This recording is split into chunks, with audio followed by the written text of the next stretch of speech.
എല്ലാവർക്കും പുതിയൊരു വീഡിയോയിലേക്ക് സ്വാഗതം. ഇന്ന് നല്ല ടേസ്റ്റി ആയിട്ടുള്ള ഇറച്ചിപ്പത്തിരിയുടെ റെസിപ്പിയാണ് കാണിക്കുന്നത്. അപ്പോൾ എല്ലാവരും ഒന്ന് വീഡിയോ ലൈക്ക് ചെയ്ത് സബ്സ്ക്രൈബ് ചെയ്തൊക്കെ ഒന്ന് സപ്പോർട്ട് ചെയ്യണേ. അപ്പോൾ ആദ്യം തന്നെ ഒരു ചട്ടി അടുപ്പിൽ വെച്ച്, ഇത് ഇരുമ്പിൻ്റെ ചട്ടിയാണ്, അത് അടുപ്പിൽ വെച്ചിട്ട് അത് ചൂടായി വരുന്ന സമയത്ത് അതിലേക്ക് വെളിച്ചെണ്ണയാണ് ഒഴിച്ചു കൊടുക്കുന്നത്. ഇത് വെളിച്ചെണ്ണയിൽ ഉണ്ടാക്കുമ്പോഴാണ് കൂടുതൽ ടേസ്റ്റ് ഉണ്ടാവുക. 4 വലിയ ഉള്ളി ചെറുതായിട്ട് ചോപ്പ് ചെയ്തെടുത്തതാണ്. അത് ഇതിലേക്കിട്ട് ഒന്ന് വഴറ്റിയെടുക്കുകയാണ്. കുറച്ച് സമയം വഴറ്റി കൊടുത്താൽ മതി. ഇനി ഇതിലേക്ക് ഒരു ബൾബ് വെളുത്തുള്ളി, അതിൻ്റെ പകുതി ഇഞ്ചി, 50 പച്ചമുളക് ഇവയെല്ലാം കൂടി ചതച്ചെടുത്തതാണ്.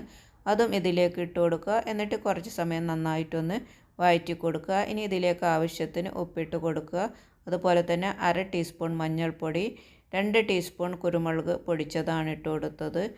ക്രഷ് ചെയ്ത കുരുമുളക് ഉണ്ടെങ്കിൽ അത് ഇട്ട് കൊടുക്കുന്നത് ഒന്നും കൂടി നല്ലതാണ്. 1 ടീസ്പൂൺ വലിയ ജീരകം, അതുപോലെ തന്നെ 1 ടീസ്പൂൺ മുളക് പൊടിയാണ് ഇട്ട് കൊടുത്തിട്ടുള്ളത്. അതുപോലെ 1/2 ടീസ്പൂൺ ഗരം മസാല, എല്ലാം നന്നായിട്ടൊന്ന് മിക്സ് ചെയ്തെടുക്കുക.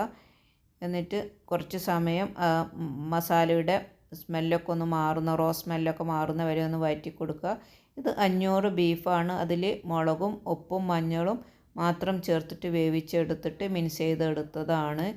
അതും കൂടി ഇട്ടിട്ടൊന്ന് നന്നായിട്ട് മിക്സ് ചെയ്ത് കൊടുക്കുക. കൈകൊണ്ട് പിച്ചിയെടുത്താലും മതി കേട്ടോ. എന്നിട്ട് ആവശ്യത്തിന് മല്ലിയിലയും കറിവേപ്പിലയും കൂടി ഇട്ടിട്ട് നന്നായിട്ടൊന്ന് ഇളക്കി യോജിപ്പിച്ച് കൊടുക്കുക. ഇനി ഇത് ഒരു സൈഡിലേക്ക് മാറ്റി വെക്കുക. അതിനുശേഷം ഇനി നമ്മൾ മൈദ കുഴച്ചെടുക്കുകയാണ് ഇറച്ചിപ്പത്തിരിക്ക് വേണ്ടിയുള്ള. ഇത് മൈദയിൽ ഉപ്പും വെള്ളവും മാത്രം ചേർത്തിട്ട് നന്നായിട്ടൊന്ന് കുഴച്ചെടുത്തതാണ്.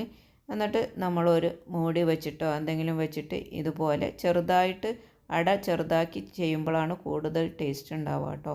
വലിയ അടേനേക്കാളും കാണാനും കഴിക്കാനൊക്കെ എനിക്ക് തോന്നിയത് ചെറിയ അടകളാണ്.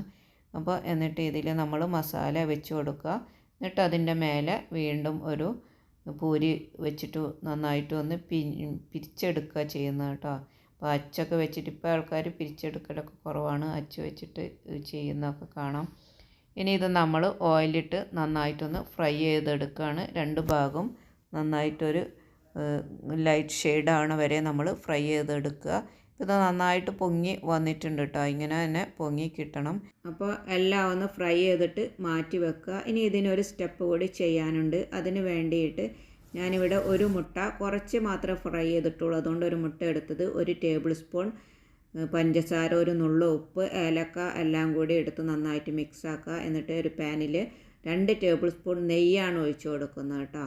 എന്നിട്ട് നമ്മൾ അതിലേക്ക് മുട്ടയിലേക്ക് ഈ അപ്പം ഒന്ന് നന്നായിട്ട് ഡിപ്പ് ചെയ്ത് എടുക്കുക. തിരിച്ചും മറിച്ചും ഒന്ന് ഇട്ട് കൊടുത്തിട്ട് പാന് ചൂടാകുമ്പം അതിലേക്ക് ഇട്ടിട്ട് ജസ്റ്റ് ഒന്ന് അങ്ങോട്ടും ഇങ്ങോട്ടും, ഒരുപാട് ഷാലോ ഫ്രൈ ആണ് ചെയ്യുന്നത്, ഒരുപാട് നെയ്യിൻ്റെ ആവശ്യമില്ല.